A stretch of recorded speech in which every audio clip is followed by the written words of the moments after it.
അസ്സലാമു അലൈക്കും വറഹ്മത്തുള്ളാഹി വബറകാതുഹു. ഖുർആൻ പഠനം സൂറത്തുൽ മുർസലാത്ത് 4-5 സൂക്തങ്ങൾ. ബിസ്മില്ലാഹിർ റഹ്മാനിർ റഹീം. ഫൽ ഫാരിഖാത്തി ഫർഖ, തമ്മിൽ വേർതിരിക്കുന്നവയാണ് സത്യം. ഫൽ മുൽഖിയാത്തി ദിക്ര, ഉത്ബോധനം ഇട്ടുകൊടുക്കുന്നവയാണ് സത്യം. ഒരു വേർതിരിക്കുന്നവയാണ് സത്യം. ദിവ്യ സന്ദേശം ഇട്ട് കൊടുക്കുന്നവയാണ് സത്യം. കാറ്റിൻ്റെ സവിശേഷതകളെ കുറിച്ചാണ് 3 സൂക്തങ്ങളിൽ പറഞ്ഞത്. ഈ സൂക്തവും അതിൻ്റെ തുടർച്ചയാണ് എന്ന അഭിപ്രായമുണ്ട്. കാറ്റ് മേഘങ്ങളെ വേർതിരിച്ച് വിവിധയിടങ്ങളിലേക്ക് ഫാരിഖാത്തി ഫർഖ കൊണ്ടുപോകുന്നു എന്നാണ്. കാറ്റാണ് ഇവിടെ ഉദ്ദേശം എന്ന് പറയുന്നവരുടെ വ്യാഖ്യാനം. മലക്കുകളാണ് എന്നതാണ് മറ്റൊരു വ്യാഖ്യാനം. മലക്കുകൾ ഫാരിഖാത്തി ഫർഖ, സത്യത്തെയും അസത്യത്തെയും വേർതിരിക്കുന്നവരാണ്. സ്വർഗാവകാശികളെയും നരകാവകാശികളെയും വേർതിരിക്കുന്നത് അള്ളാഹുവിൻ്റെ അനുമതിയോടെ മലക്കുകളാണ്.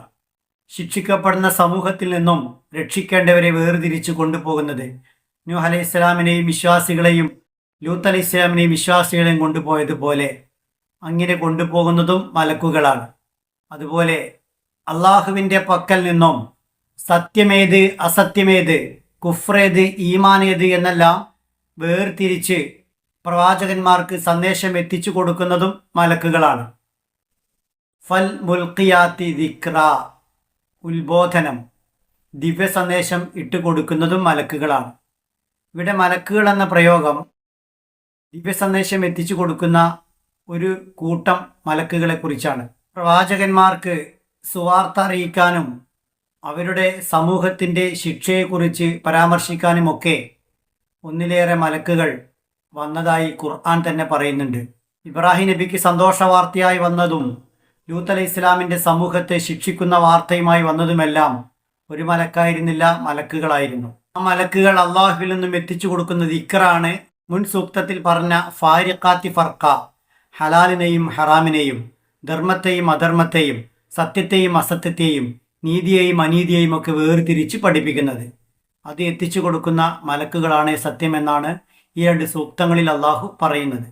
ഈ സൂക്തങ്ങൾ പാരായണം ചെയ്യുമ്പോൾ ശ്രദ്ധിക്കേണ്ട കാര്യങ്ങൾ: 2 അക്ഷരങ്ങൾ ശ്രദ്ധയോടെ ഉച്ചരിക്കണം.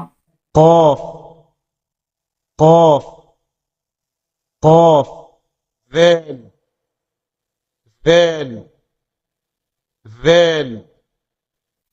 അതുപോലെ ദിക്ര എന്ന് പറഞ്ഞു പോകണം, ദിക്ര എന്ന് പറയരുത്.